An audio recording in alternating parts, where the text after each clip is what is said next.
This is a trap that a lot of forming groups get into, is that they think, okay, like you take your, I want to start a community, I've got the energy to do it, I'm not so foolish as to do it by myself, I need help, I know that. So I will wait until the others come, and then collectively we will define the vision and the mission and the structure, because that will be important for them to have a sense of ownership and buying. They want to be in on the ground floor, that's an attractive thing.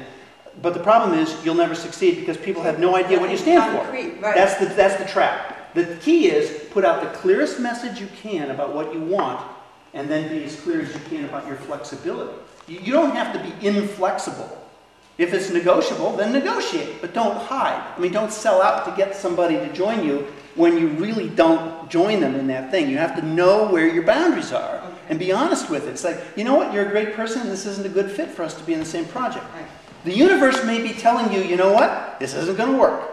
You aren't going to get what you want. And then I'm sorry, but that may be the answer.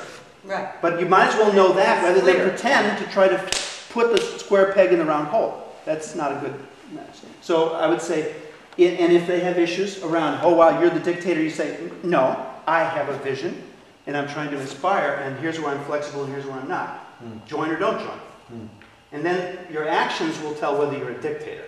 In other words, how well do you creatively disagree with people? Do you always have to have your way? You're going to find yourself alone eventually if that's your position. Except for those people. There are some communities that function simply on force of personality, that an individual can be so attractive that people want to be with that person. And there are models of that. And we totally, in the fellowship, believe in, hey, as long as consenting adults are making choices, it's like they can do whatever they want. Just be honest about it, is what we think. And then let people sort themselves out however they want.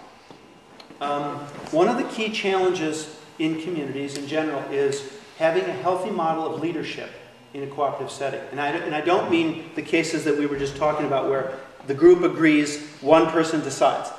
I don't have any animus about if that's what you want to do and everybody's on board, that's fine. But that's not what I'm talking about. I'm talking about a group that's meant to have a cooperative, they're trying to have a cooperative leadership where everyone has a say. So suppose they're working by consensus.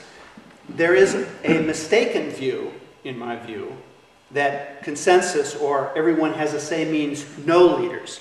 That'll kill you, I think. That's ridiculous. Everybody isn't equally articulate. Not everyone's not equally skilled. There's all kinds of reasons why equal means opportunity and say, but it doesn't mean everyone has equal weight in a given situation. Now, it'll change depending on what the topic is or what the area is. It's probably not good if you're relying on a single person over and over again. However, what we tend to do is we all come into the cooperative experience out of an adversarial hierarchy culture. We all have personal experience of leadership abuse. And so we bring that abuse into our cooperative experience, and we're very leery of people who are in leadership. Why are they stepping forward to be in that leadership? And we tend to be very good in the cooperative movement at lopping off the heads of our leaders. Yeah. There tends to be all the responsibility and none of the rights that go with it in the traditional culture.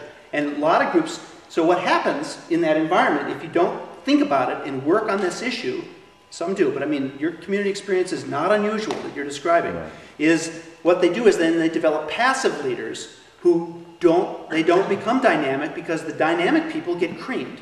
To be a leader and step forward and be articulate and raise issues and ask hard questions is the same as wear the shirt with the bullseye on it. Right. Because everybody's going, woo! You're going to get arrows, you're going to be plucking arrows out all day. Yeah. And you're not getting celebrated for it, you're just getting creamed for it. Yeah. All right, so what happens in that culture over time is the leaders get more and more passive. They wait, they have meetings, they do polls, they wait to see which way the wind is blowing, and everything is very cumbersome. And change becomes harder and harder to make because change becomes suspect.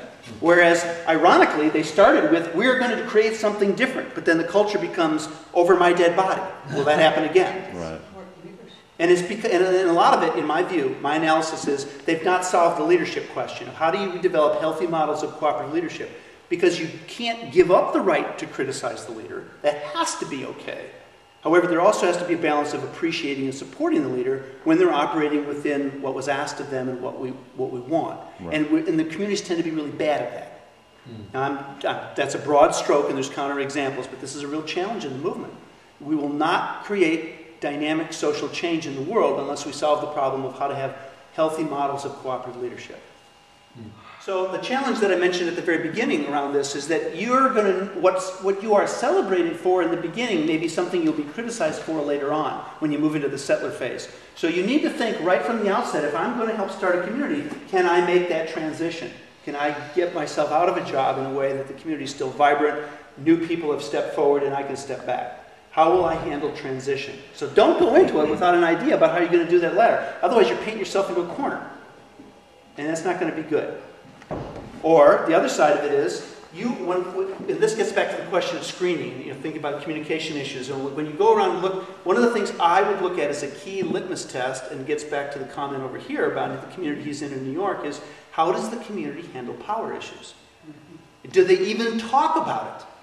Or is it more like, oh, we don't have leaders here? It's like, that's a bad answer. That's not, or we have no power issues. It's like, well, then you're not paying attention, as far as I'm concerned. Everybody's got power issues. The question isn't whether you got them, it's how well you deal with it. And one of the questions is, can you talk about it? Is there a conversation? What is your understanding of power in this community and how it will be used? There will be a power gap. Any group of any size is going to have a power gradient on different issues. Now, it can change in the complexity and so on, but how do you talk about it? How do you work with it? And if they don't talk about it at all, that's a bad sign. Okay.